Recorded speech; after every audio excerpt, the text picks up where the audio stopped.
Alright guys, it is Friday in the shop again. It's the end of the day, it's nighttime out. I'm getting ready to call it a day. And I wanted to show you a few things for the router. Progress is moving right along. I got the X-axis carrier taken apart. It had a little bit of slop in it and the bearings were a little dirty. So I got it apart and drilled and tapped for the new bolt pattern for the lead nut. So you can put that back together, clean it up, put it back together, get that ready to go, get that mounted. I made some of these guys. These are going to hold the ends of the lead screws. Wow, it's like really dark down here. Let me see. Pull tight. There we go. So they mount here in a manner similar to that. Instead of machining the end of the lead screw and taking a chance of messing it up, which I'm perfectly capable of doing, I decided to try this method first, which is the lead screw basically come right through, and then this right here will pinch down and hold it. So it'll hold it going this way, and it'll also keep it from spinning. So that should work out pretty good. And the other thing is kind of exciting. I went ahead and broke the bank and ordered all new drives and new motors. This is DMM. They're out of Canada. It only took like 4 days to get here though. 4 working days, maybe 5. But I got 3 drives, 3 motors, a couple power supplies for miscellaneous stuff. Wiring, it's all plug and play. All the way back to the, except for power coming in, which I have to wire, all the way back to the computer. It's just all plug and play. I did get the breakout board from them as well. I went back and forth on that, but I figured I'd give it a shot. And it's plug and play, which is really nice. Going from the breakout board to the servo drives, everything is just hook it up and you're done. So that's exciting. This is, I don't want to say moving right along, but there's progress. Maybe not a ton, but there's some. I got a prototype done and tested. Of course, it's dark. Oh, dark out here, so we'll have to. I don't know if you can see that. That thing right in the middle there. That is for pinching the donut seal on the exhaust of an old Volkswagen.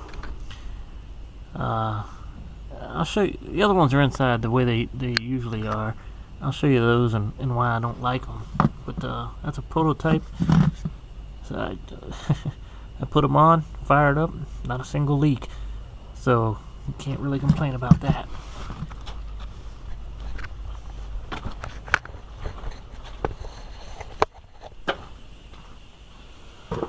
So the original stuff,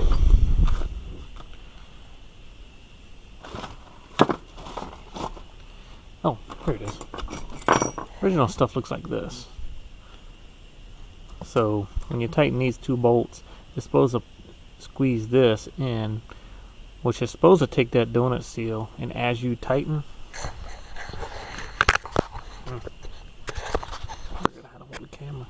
as you tighten this down, it's supposed to push in on both sides and kind of compress that donut. And I mean, they work, right?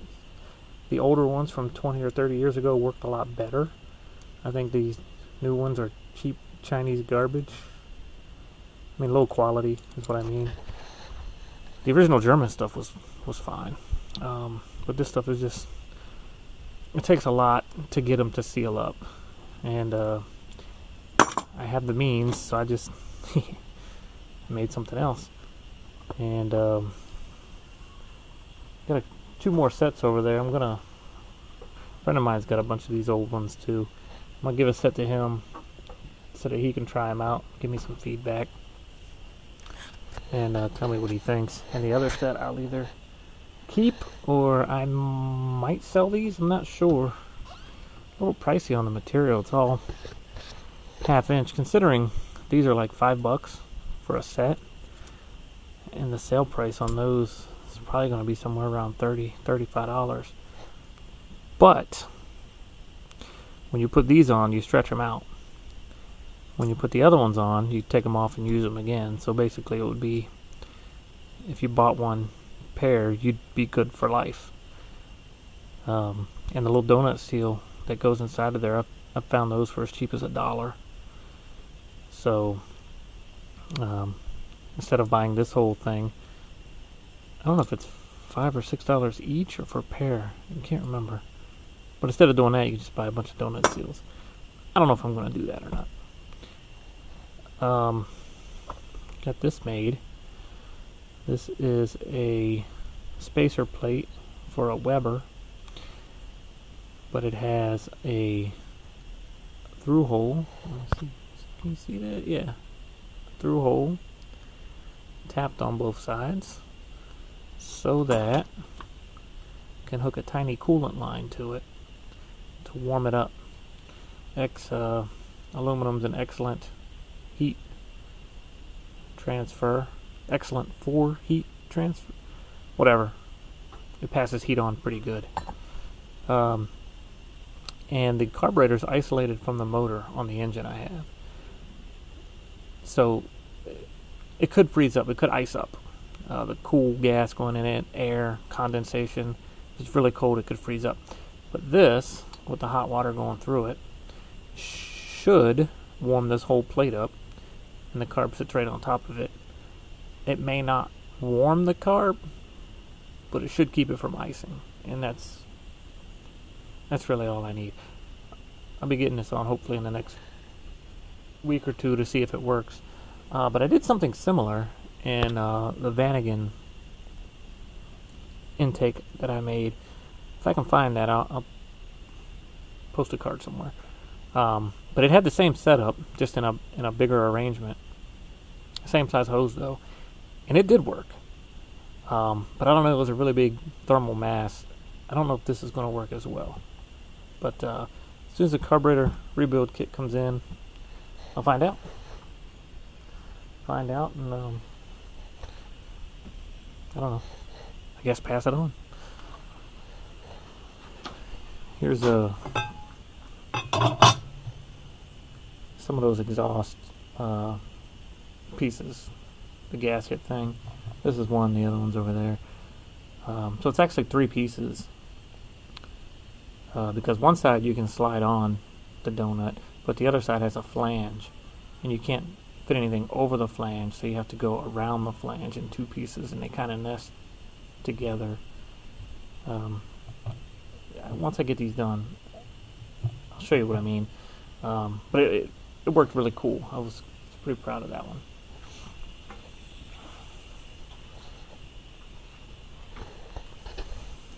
Aside from those few items, it's just been a whole lot of work. You know what? I do have something to share. So, this project has me a little excited. I mentioned it, I think, in the last update. I'm going to show you the pieces. I'm going to show you all the pieces. And oh, I made this too.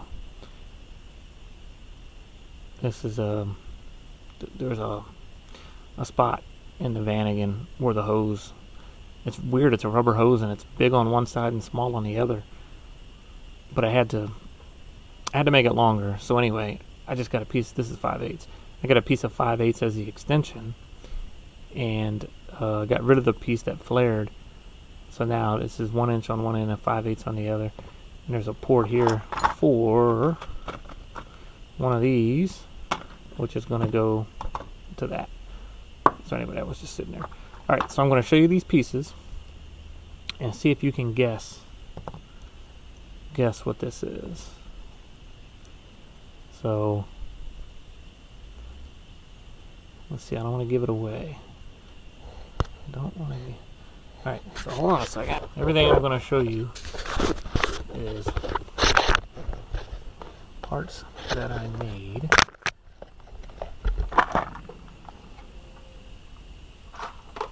for this project I told you about last week. And we'll see if you can guess what this is based on what you see and what you know.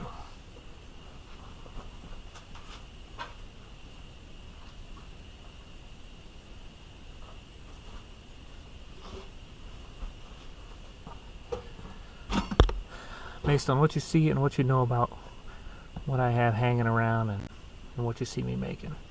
So here's one part.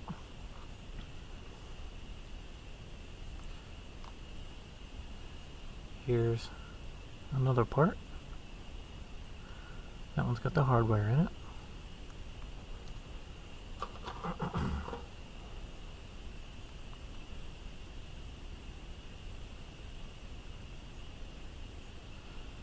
Here's another part. We're about 90% done with these parts. I mean, you gotta get the little nub off, you know.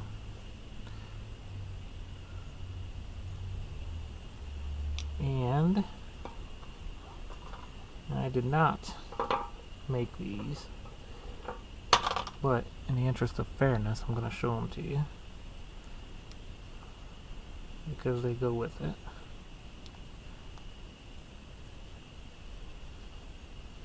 Two little rubber seals, and this. Now I will tell you that this is only about 75% done. So what's missing off of here is I'm going to put some I'm going to take and mill probably 6 half moons around the edge. So like if you take the end mill and go straight down, but the center of the end mill is right on the edge here. Okay? 6 all the way around. And there is one piece missing. One piece that's missing. It's the largest piece and I haven't made it yet. So, can you guess from these parts that we have here what this is for? And if you can, put it down in the comments. Not something generic. It's for something you're working on. No, not like that. Pretty specific. And if you can get close, I don't know, I might send you a prize. I have no idea what that prize would be, but it sounds like fun. And if I saw this, I think I would be able to figure it out. Just based on what I know about me and what I do. So, if you think you can figure it out, drop it below. And I'll tell you if you're close or tell you if you are dead on. But anyway, this is something I'm doing in my spare time because it is way too much work. I don't think I'm going to produce these to sell. This is for me. So that's why I don't have the last part done. I'm just kind of squeezing this stuff in where I can. Okay. So that's it. I mean, pretty much caught up. The big thing from this week was the parts for the router, which is pretty exciting. Can't wait to get that thing going and start making some larger parts on that. So, all right, I appreciate it, guys. Maybe I'll see you next week. Maybe not. Maybe somebody will figure out what those parts were. Maybe I won't. But either way, appreciate you checking in. Thanks for watching. Why don't you go make something?